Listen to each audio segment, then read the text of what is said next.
How many of you guys get the flu shot each year? A few of you? Has anybody gotten the flu shot this year? How many of you have ever had a shot, a vaccination of some kind?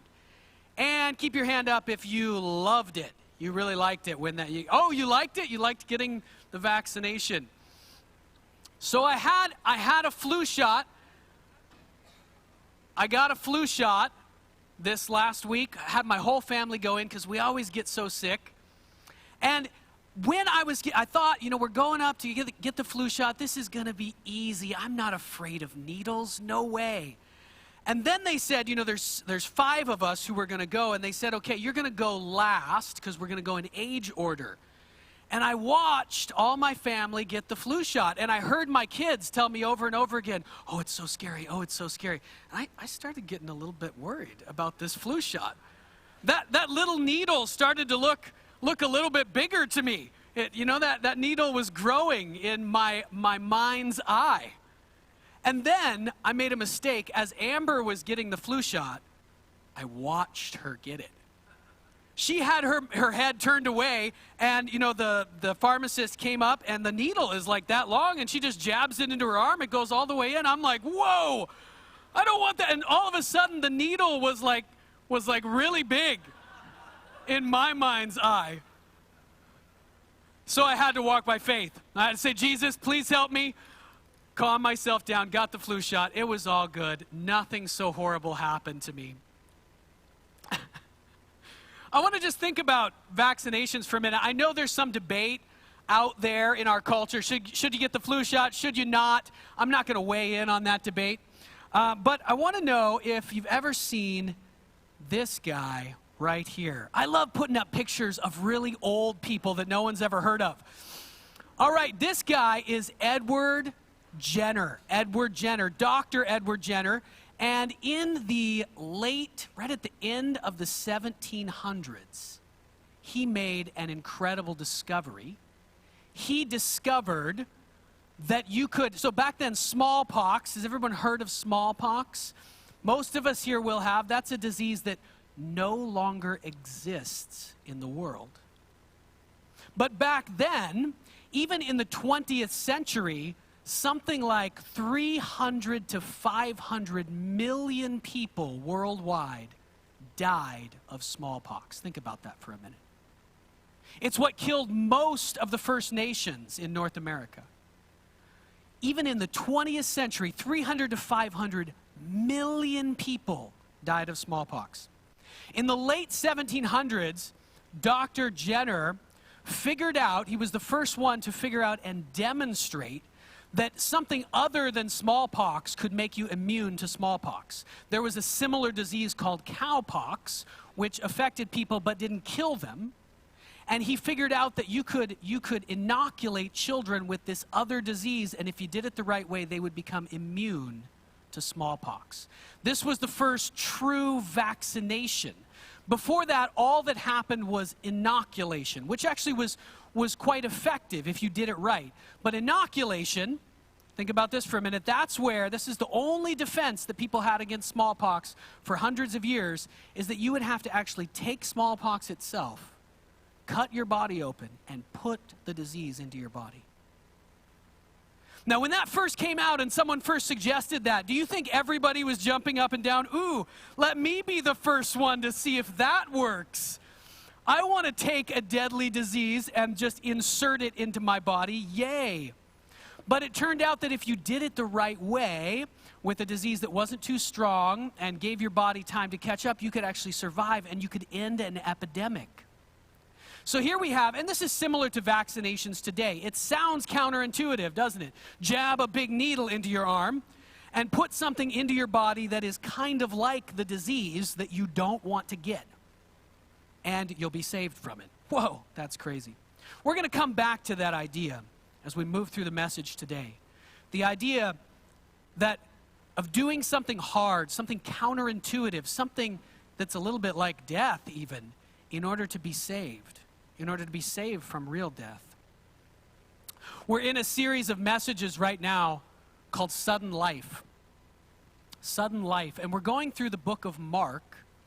And we're looking at what Jesus said and did. And we've talked about how the book of Mark is structured around two great secrets. I don't know if you remember what the answer to the first secret was. We talked about it the very first day. But today, in the message, we're going to see both of these secrets revealed.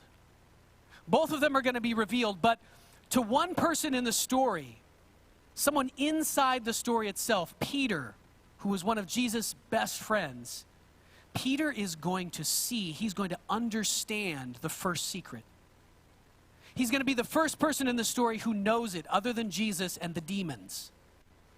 And then Jesus is going to begin revealing the second secret.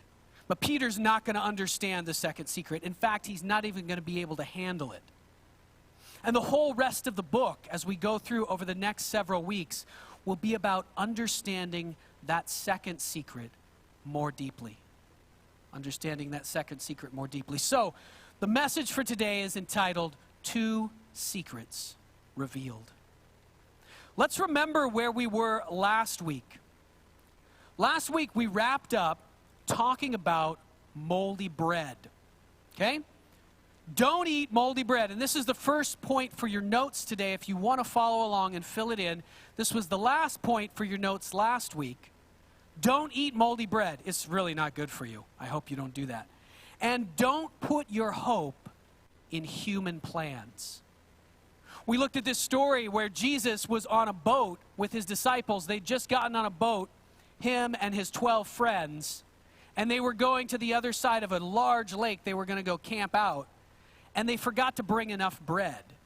And his disciples were all worried about that, but Jesus had just fed. He'd just done incredible miracles. He'd fed 5,000 and then 4,000 people with just a little bit of bread. And he says to them, they're worried, they're arguing about who forgot the bread. Was it you? Was it you that was supposed to get it? And Jesus walks in, he says, beware the yeast of the Pharisees. And I'm going to translate that into this. Beware, be on your guard against eating moldy bread. What does he mean in that moment? We put this picture up. In those days, bread was made, bread that is risen. Bread was made from a sourdough starter, what we would call a sourdough starter today, which is nothing other than moldy bread. That's what it is. You make dough and you let it start to go bad.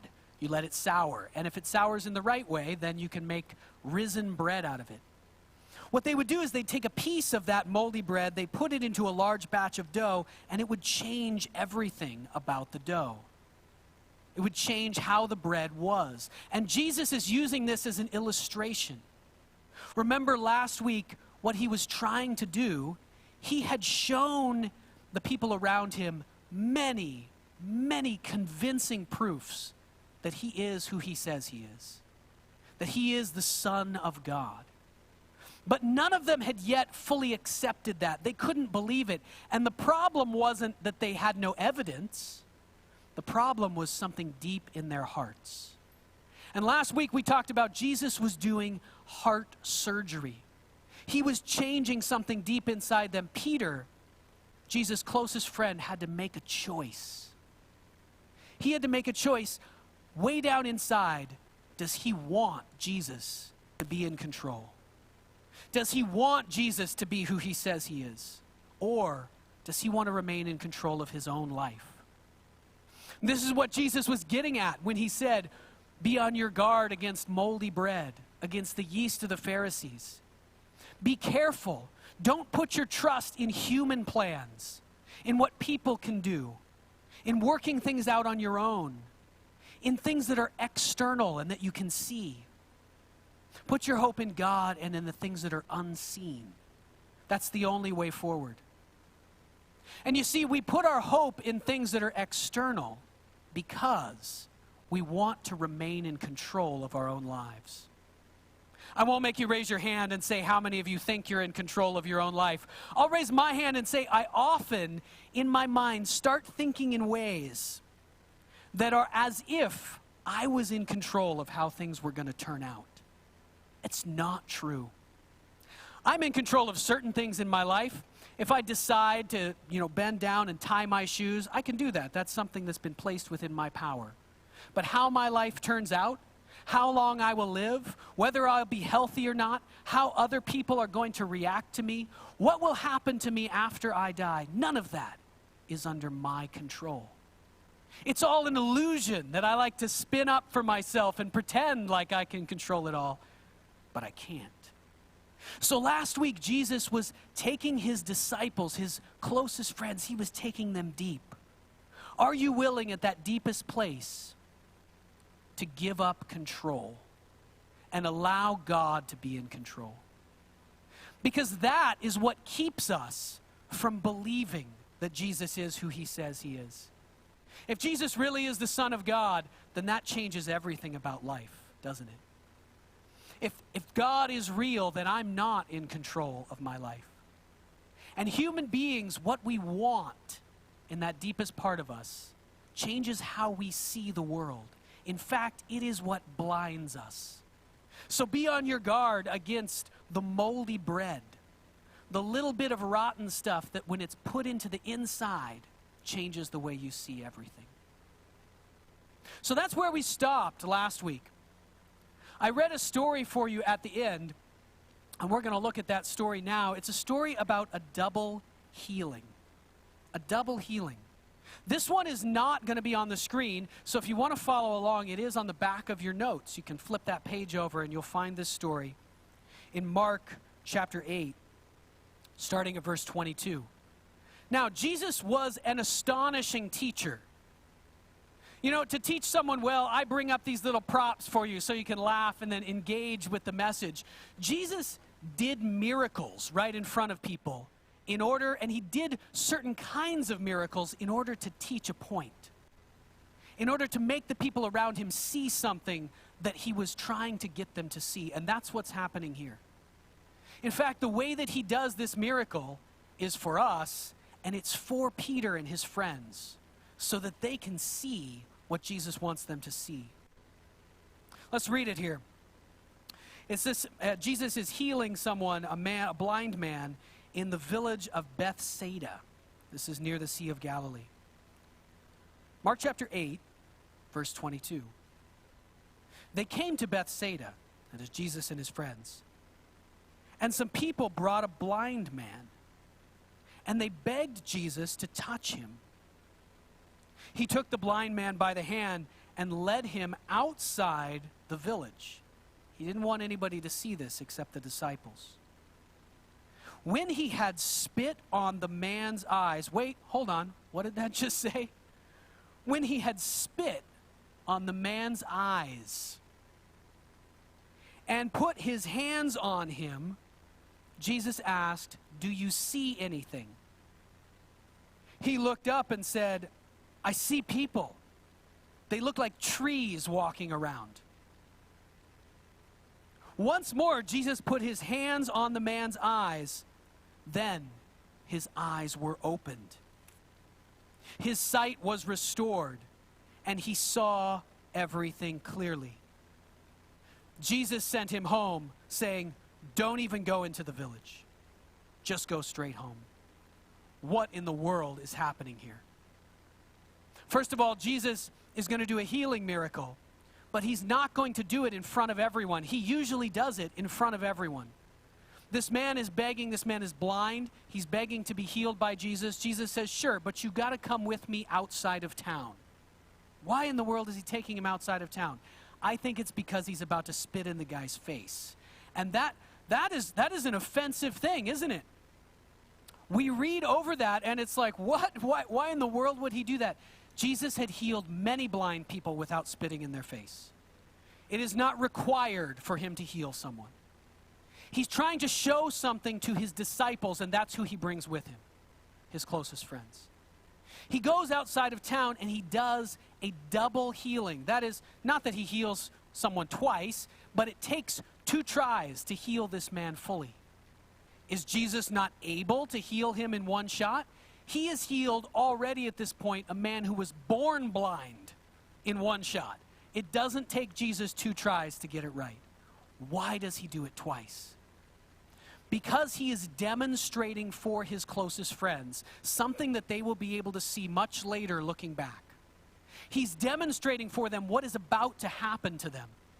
They are blind. They cannot see what's real, the reality that's in front of them, who Jesus really is, and what he's like. They're about to be healed, but it's only going to go halfway.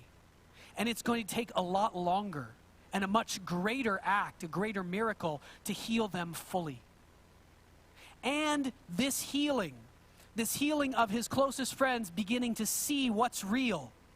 And our healing today, human beings now moving from blindness to being able to see what life really is and that God is there, this is a very difficult and sometimes painful process.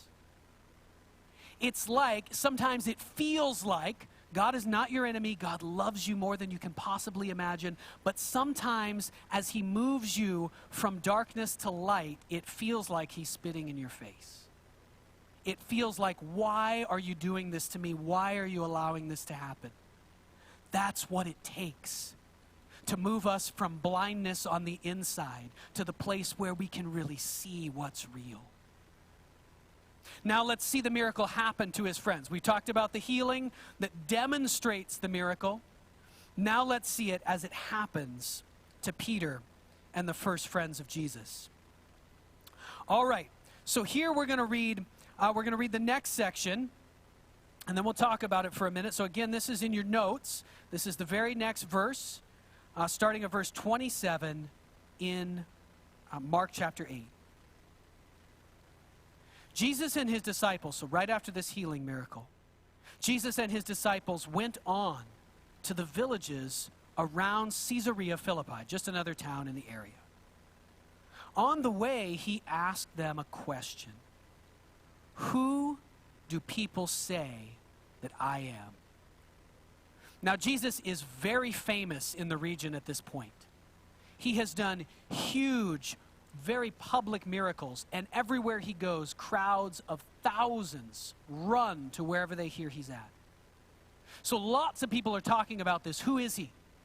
He's clearly from God in some way, or some people think he's from the devil. But who exactly is he? Verse 28, they replied, some say you're John the Baptist. Others say you are Elijah. And still others, one of the prophets. But what about you? Jesus asked. Who do you say that I am? And Peter answered, you are the Messiah, the Christ. Jesus warned them not to tell anyone about him. This is the moment, my friends, that we have been waiting for 8.5 chapters, the first half of the book of Mark. This is, and the next chapter after it, the first great climax in the book. At the beginning of the book, Mark told us who are reading the book who Jesus is. He is the Christ, the anointed one of God. He is the Son of God. But no one in the book has known that except for demons. We talked about how evil spirits, when they encounter Jesus, they're constantly shouting out crazy things, but no one believes them. But here, Peter dares to say it. And we really cannot overestimate how incredible this moment is, and how powerful it is, and how much courage it took for Peter to say this. So let's talk about it for a minute. The point for your notes is this. The first secret of the book of Mark, which has now been revealed to someone in the story. Jesus is the Christ. He's not just like John the Baptist. He's not even like Elijah. He's not even a prophet. He is the Christ, the Son of the living God. And this is so different. I'm going to use the question that Jesus asked to help us understand just how deep this moment is and what it took for Peter to say it. So Jesus asked Peter the question, who do people say that I am? And then the disciples, Peter answers. He answers with 3 answers. Some say that you are John the Baptist. Some say that you are Elijah. Some say that you are a prophet. And then, of course, there's the fourth answer, the true answer, who he really is. In a few minutes at the end of this message, we'll read in Mark chapter 9 the story of the Transfiguration. If you don't know what that is, just wait a few minutes, we'll find out what it is. That's what this image is here on the screen. I won't explain the image now. But what you have in the image, if you know the story, is you have essentially all of those people. You have, well, not John the Baptist himself, but several people who had followed John the Baptist and who were a lot like him. Peter, James, and John. Before they were followers of Jesus, they had followed John the Baptist. If you want to know who that is, go back and watch the early messages, especially the first and the second one from this series. So these three are like John the Baptist. Then you literally have in this picture, you have Elijah, a great figure from the Old Testament, a man of power, a man of miracles. And you have Moses, who was the greatest prophet in all the Bible, in all the history of God's people, the Jews, the Israelites, the greatest prophet. And then you have Jesus. You can't really see him because he's exploding in light. You have Jesus, who is the Christ. What does this mean? Some people were talking about Jesus. Who is he? He is John the Baptist. John the Baptist had been a man who was a cousin of Jesus. He had wandered around in the wilderness and he had preached. He was delivering the message of God, but he didn't do miracles. He didn't bring power from God, not the same kind of power anyway that Jesus brings. And when people asked John who he was, he answered them very clearly, I am no one. I am no one. I'm just someone who's pointing to someone else who's going to come. John the Baptist is a lot like us. We are no one all that great or important. We are loved by God, but our role is to point to Jesus, point other people to the one who is to come. And so some people said Jesus was like this. He was just someone, the Jewish people had been waiting for this person they called the Messiah, the Christ, for hundreds and hundreds, in some ways over 1,000 years, they'd been waiting for this person to come. And to say that someone is a great person, someone who is a great teacher, and they do lots of good, they speak lots of good, they help people, and they're pointing to the Messiah who would come, that's a good thing to say. It's also very, very safe. If Jesus is just a great teacher, he's just someone who is preparing the way for what would happen in the future, then you don't really have to do much in response to him. His message is safe. You maybe should follow his advice because it's really good, but that's about the end of it. Now, some others went a little bit further. They said he's not just like John the Baptist. In fact, Jesus is like Elijah. Maybe even he is Elijah, because Elijah was a man who had disappeared. The Bible says that he disappeared into heaven and no one knew where he went. And there was this idea that he would someday come back in some way. But Elijah was a man who was a prophet. He was a great teacher. He was also a man of great power. He was a man of great power. But in his day, even though he did many great miracles, you can read about those in the Old Testament. He did many great miracles. He challenged people who were enemies of God. Really, he didn't succeed in the end. Not in his time. He succeeded in following God, but the forces that were against God kind of prevailed in that time. The people never ended up following Elijah's lead to follow God in mass. Elijah was a man of great power, but not that many people followed him. Some people said Jesus is like this, and if Jesus is like that, then, well, okay, he's a man of great power, but he's ultimately not going to succeed, and maybe we shouldn't follow him. He's going to lose. Moses, some people then said Jesus is like Moses. Now, Moses was, of course, the greatest prophet of the entire Old Testament, of the whole history of Israel. Moses was a man who knew God very, very closely. He was a man who taught amazing teaching, amazing knowledge from God. He was also a man of great power like Elijah. He did astonishing miracles. He was also a man who in his lifetime, by God's power, he won the victory. He was able to take a nation that was enslaved in Egypt under Pharaoh and the control of that system and remove it from Egypt. They left Egypt. They were delivered from the promised land, into the promised land, from slavery into the promised land. They walked through the Red Sea. Moses was a man of great power like Elijah, but in his day, the people did follow him. And he won the day. He won the day. But then Jesus says, so those are the three options. But even here, Moses is a figure who is not God himself, not a one who would be for the whole world actually, but one who would just save this one nation. But what Peter says here, and what Jesus is trying to reveal to his disciples, is something even greater. He is not even just like Moses was, but he is in fact the Christ, the Messiah. What does that mean? It means that he is the one. He is the one that the world had been waiting for thousands of years. It means that he is the greatest. There will never be anyone who will surpass him. It means that he is not just close with God, friends with God, and going to win the victory. It means that he, in fact, is the Son of God. He is God in the flesh.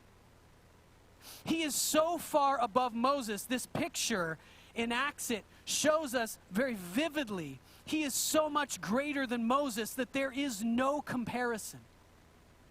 He is the one. There will never be a greater salvation than through this one Jesus Christ. And to say that knowing what it means is for Peter to give up control of his whole life. Do you see it? If you know all of that, if you know what it means that Jesus is the Christ and he's standing right in front of you, you don't know where he's going to lead you, what he's going to ask you to do, what's going to happen next. If he is the Christ, if God really has come down as a human being right in front of us, if I truly believe that and accept it in the deepest place in my heart, then what I'm doing is giving up control of my own life. I'm no longer in charge if that's the case. If this one is who he says he is, I must do whatever he shows me to do. This is a bold, bold moment for Peter. And immediately after it, Jesus, you see that this is a secret, right? Jesus had been keeping this secret all through the book of Mark. He's keeping it a secret because no one's going to understand what it means that he is the Christ. When he is revealed as the Christ to Peter, Peter also doesn't understand fully what that means. We're going to see that in just a moment as we read on. Peter says he's the Christ, but in many ways, even though he says, you are the Son of God, you're the Christ, he thinks of him like Moses. This is one who's going to come and defeat all my enemies. I'm going to be a ruler after this. Life's going to be fantastic and great. I'm going to be rich after this. God's going to provide all my needs. But it's not going to be like that. Jesus tells Peter even that he must keep this a secret still. Don't tell anyone else because there's something else that needs to happen.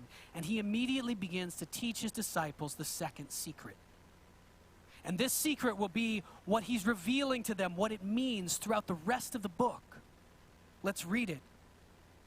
Starting at verse 31. Immediately after Peter recognizes that Jesus is the Christ, he's not just Elijah. He's not just even like Moses. He is the very Son of God, the greatest man who will ever live. God himself. Jesus began to teach them that the Son of Man, that is himself, must suffer many things and be rejected by the elders, the chief priests, and the teachers of the law, and he must be killed, and after 3 days rise again. He spoke plainly about this. And Peter took him aside and began to rebuke him. This is not a good idea. If you're ever talking to Jesus and he tells you something about himself, don't tell him he's wrong. It's a bad idea. He's not wrong. But when Jesus turned and looked at his disciples, he rebuked Peter. Get behind me, Satan. This is what he says to Peter. He calls Peter Satan, calls him a deceiver, the deceiver. You do not have in mind the concerns of God, but merely human concerns. Peter, even though you've seen in part, you still got the moldy bread inside of you. You still are seeing, you're half blind, Peter. You see that I'm the Christ, but you think that the Christ is going to be this, it's going to be this walk in the park. It's going to be wonderful. It's going to be victory every second. You've not understood. Then he called the crowd to him along with his disciples and said, whoever wants to be my disciple must deny themselves, take up their cross and follow me. For whoever wants to save their life will lose it. But whoever loses their life for me and for the gospel will save it. What good is it if someone gains the whole world yet forfeits their soul? What can anyone give in exchange for their soul? How would you get it back? If anyone is ashamed of me and my words in this adulterous and sinful generation, the Son of Man will be ashamed of them when he comes in his Father's glory with the holy angels. Wow. The second secret of the book of Mark, which will be revealed more and more as we go on, is this: the Christ must suffer and die. The Christ must suffer and die. How can we understand? How can we get at just how radical this was? Why is Peter's response so intense to this idea that Jesus would suffer and die after he has said that Jesus is the Christ? Didn't he hear that Jesus would then rise again? No, he didn't hear that at all. He couldn't hear it. This is the moment where half of the truth has been revealed to Jesus' friends, but it feels to them like Jesus is spitting in their face. It feels to them like this cannot possibly be the way. Why is it such a big deal? Because Jesus is the best. If Jesus is the Christ, as Peter has understood it, then he is the greatest human being who would ever live. There's a question all of us have and need to answer in our own lives. What does it mean to live a good life? What does it mean to be a good person? Who's really in the best condition? Is it rich people? Is it people who have meaningful jobs in their lives? Is it people who enjoy life a lot? Is it people who have pleasure? All of us answer that question at a very deep level. What is the best in this life? The Christ, the Messiah, is the best. By definition, this one who would come is God himself in the flesh. This is what Peter has finally accepted at the deepest level of him. This is the one. So what's the best thing you could do in your life? Be like him. Do whatever he's doing. Be around him. And what kind of vision does Peter have of what that's going to be like? It's going to be like heaven. It's going to be the greatest thing anyone could ever imagine, to become like this one, the Christ, to be around him, to be with him. And Jesus turns around immediately and says, here's what it's going to be like. I'm going to suffer. I'm going to be beaten. I'm going to be rejected by all people, and I'm going to be killed. In fact, I'm going to be killed in a horrible way. I'm going to be crucified. Do you see? Peter has reached this incredible high point, and then everything that he thought is flipped on its head. Now, here's the thing. Peter's not wrong. To be with Jesus is the greatest thing imaginable. It is heaven. What is heaven? Is to be with God. It's not all the stuff that surrounds him. All that stuff is great, but it pales in comparison to who he is. To be with Jesus is better than anything that could happen, and that's why people who suffer today, as we talked about earlier this morning in our time of prayer, people who suffer today, sometimes incredible hardship, torture, death, rejection. This is why they still choose to follow Jesus, because knowing him is better than life itself. But Peter doesn't see fully yet. He's shocked by this. He can't imagine that going and being with this one who is the best of all history would be like suffering and death. How could that possibly be? Jesus rebukes him, and then he takes him up on a mountain. The last point for your bulletin is this, for your notes. Who wins at life? Those who go with Jesus. Those who are with him. Jesus rebukes Peter after Peter rebukes him. Peter is lost. He sees life partly as it is, but he's also sees life blurry. It's like Jesus is walking like a tree walking. He halfway sees. And then Jesus takes Peter up on a mountain. He takes him up on the side of a hill. And this is what it says. 6 days later, Jesus took Peter, James, and John with him, and he led them up a high mountain where they were all alone. There he was transfigured before them. What in the world does that mean? It means this. His clothes became dazzling white, whiter than anyone in the world could bleach them. And there appeared before them Elijah and Moses, men who had been gone or dead for hundreds and hundreds of years, who were talking with Jesus. Peter said to Jesus, "Rabbi, it's good for us to be here?" I think there should be a question mark there. "Let us put up 3 shelters. Let's build some tents. One for you, one for Moses, and one for Elijah." Peter had no idea what to say. He was so frightened. Then a cloud appeared and covered them, and a voice came from the cloud, "This is my son, whom I love. Listen to him." Suddenly, when they looked around, they no longer saw anyone with them except Jesus. Here's the image we're going to be left with this morning. This is a modern picture of modern painting that I really like of the transfiguration, this moment when Jesus reveals reality to his closest friends. He doesn't show them something that's beyond reality. He shows them what is actually true and has been true all along. He takes them up for a prayer meeting. He did this all the time, prayed with them till late in the night, all night even. The 3 of them can't hang, just like we probably couldn't hang with Jesus praying all night. They fall asleep.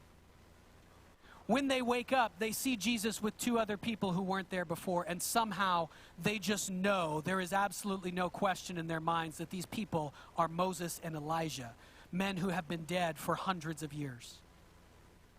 They see Jesus, and he doesn't look like the Jesus that they're used to. He is exploding with light and power in front of their very eyes. This moment, along with many others, changes Peter forever. At the very end of his life, in 2 Peter, when he writes that letter to the church, which is near the end of your Bible, he goes back to this moment and he says, "We were there. How can you know that this is true, that he is who he says he is? I'm telling you, we were there and we saw it. We were there with him on the mountain when he exploded like nothing we've ever seen before. When he exploded with all the power that created the universe, we saw it. We thought we were going to die when we saw it. We felt love from him that overwhelmed us to the point of death. We asked him to put up some tents because we know that a long time ago when God revealed himself to people like this, they had to contain it in a tent because everybody was so scared of it. The immense power radiating from God. We saw him in that moment. Jesus allows Peter to see reality because Peter now has accepted at that deepest place in his heart, in his soul, I will give up control. Maybe he's accepted it halfway. And now Jesus will begin over the next chapters as we read the rest of the book to show Peter just why it is that he was right but wrong. That to follow Jesus is the greatest thing. It's better than life itself, even though it involves suffering, it involves rejection, and it involves death. It is still better than life itself because who wins at life in the end? Who really wins at this thing we call life?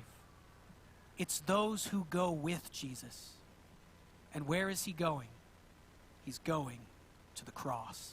Let's pray.